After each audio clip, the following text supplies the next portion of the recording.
परम श्रद्धेय पूज्य प्रवर के श्री चरणों में वंदना।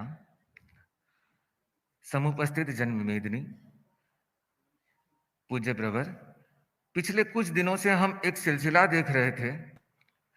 गुरु शिष्य का संबंध कहें या माँ पुत्र का संबंध कहें, जब से आचार्य प्रवर ने उग्र विहार करके साध्वी प्रमुखाची जी से मिले, तब से लेकर आज तक किस प्रकार आचार्य प्रवर उनको सेवा करा रहे हैं, किस प्रकार आचार्य प्रवर स्वयं पधार कर उनको उनको वंदना करा रहे हैं, किस प्रकार प्रतिदिन उनके जितना निकट रह सके उनके समीप कमरे में विराज रहे हैं। पूज्य प्रवर, इस पूरे नजारे में किसी की भी आंखें तृप्त नहीं हो रही थी। हर आदमी कुछ ना कुछ प्रेरणा प्राप्त कर रहा था उससे।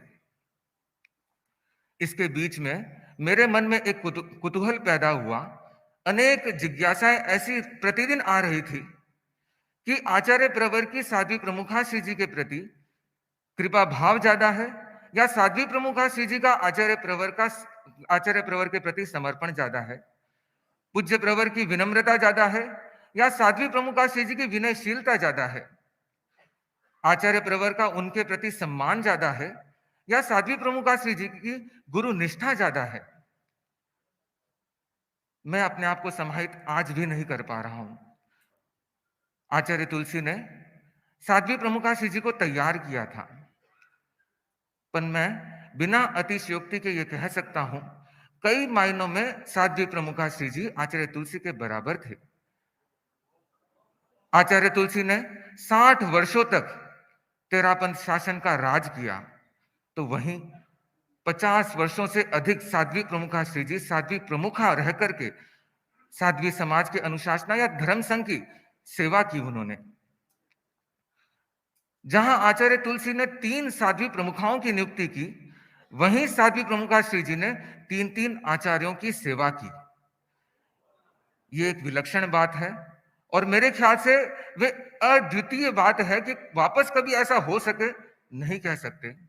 पूज्य प्रवर, आप अनेकों बार फरमाते हैं कि आचार्य पद के योग्य आचार्य पद की कामना करना नहीं चाहिए, अपितु आचार्य पद के योग्य हर व्यक्ति को बनना चाहिए। पूज्य प्रवर, मैं विश्वास के साथ कह सकता हूं कि इस प्रेरणा का अगर कोई साक्षात उदाहरण है तो वो साध्वी प्रमुखा श्री कनक प्रभा जी है। पूज्य प्रवर, हमने बहुत सारी चीजें उनसे सीखी। मैं नतमस्तक हूं उनकी समता के प्रति, मैं नतमस्तक हूं उनकी ममता के प्रति, उनकी हर प्रेरणाओं के प्रति मैं नतमस्तक हूं। अंत में अपने भावपूर्ण उनके प्रति एक श्रद्धांजलि अर्पित करता हूं।